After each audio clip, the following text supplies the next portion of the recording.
El problema para ustedes, senador Cortés, es que yo veo cuando menos 50 años en que sea posible que ustedes tengan una mayoría calificada. La Suprema Corte de Justicia de la Nación no ha resuelto ni las acciones de inconstitucionalidad ni las controversias constitucionales. Lo triste, lo irónico, es que hace menos de 10 años exigían que la Suprema Corte fuera un verdadero tribunal constitucional y asumiera su competencia para revisar la validez de una reforma constitucional aprobada cuando ellos eran oposición.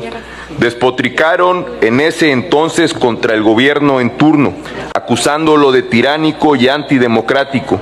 Qué irónico resultaría que el oprimido de ayer decidiera convertirse hoy en el opresor.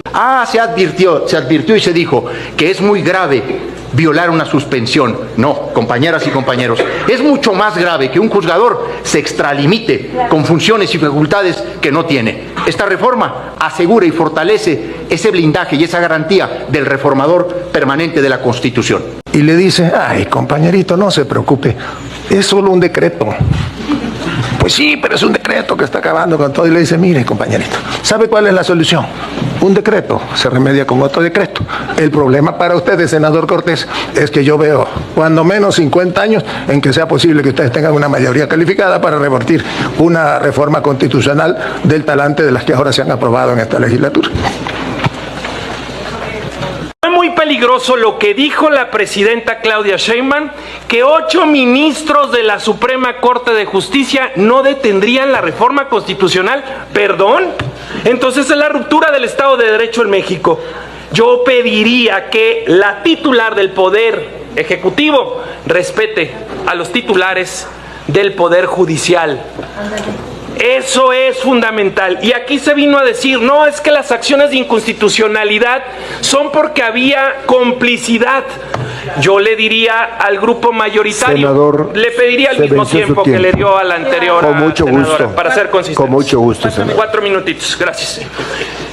Yo le diría a la senadora, ¿acaso las acciones de inconstitucionalidad que presentamos en su momento en conjunto, por ejemplo, cuando estaban militarizando al país y las firmamos juntos, teníamos alguna complicidad para firmarlas? ¿Había un acuerdo con la Corte porque ustedes la firmaron junto con nosotros? No la había. Teníamos la razón de nuestro lado y nosotros estamos en contra de esta propuesta porque le están quitando el derecho al mexicano de defenderse. La Constitución no debe ser para defender al gobierno del pueblo. La Constitución debe de ser para defender al pueblo del gobierno. Solamente en complemento a esa información que se acaba de dar, recordar que la Suprema Corte de Justicia de la Nación no ha resuelto ni las acciones de inconstitucionalidad ni las controversias constitucionales. Y como esta reforma que hoy ustedes están proponiendo no es más que una iniciativa, habrá que esperar a ver qué resuelve la Corte. Y lo que muchos hemos dicho es, ojalá la Corte resuelva bien y rápido, en ese orden, que resuelva bien y que resuelva pronto. Este pleito que ustedes se traen con el Poder Judicial, se los digo de manera fraterna, me parece los tiene verdaderamente cegados, porque se inventaron un remedio, de veras lo creo, y no estoy usando un adjetivo contra una persona en lo particular, me refiero al conflicto que traen contra el Poder Judicial, porque inventan un remedio que aparentemente les da el triunfo en esta batalla frente al Poder Judicial, pero me parece que es una medicina que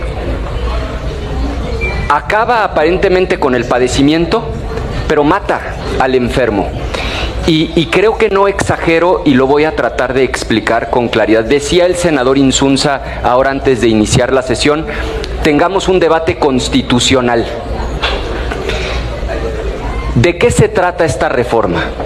La reforma se trata, para efectos prácticos, como ya lo dijo muy bien Gonzalo Yáñez, cuando se reforme la Constitución, será imposible impugnar la reforma. Es decir, no procede amparo, no procede acción de inconstitucionalidad, no procede controversia constitucional. Creo que en eso estamos de acuerdo. En eso consiste la reforma. Ahora, si bien la versión de ayer era, algunos pensamos, grotesca por explícita, la versión de hoy sigue siendo muy grave por los efectos prácticos, porque miren, en abstracto no suena tan grave. Se reforma la Constitución, imposible impugnarla. Pero yo los invito a que hagamos la reflexión en concreto, observando ejemplos prácticos, tanto de forma como de fondo, para entender la magnitud de lo que esto puede implicar.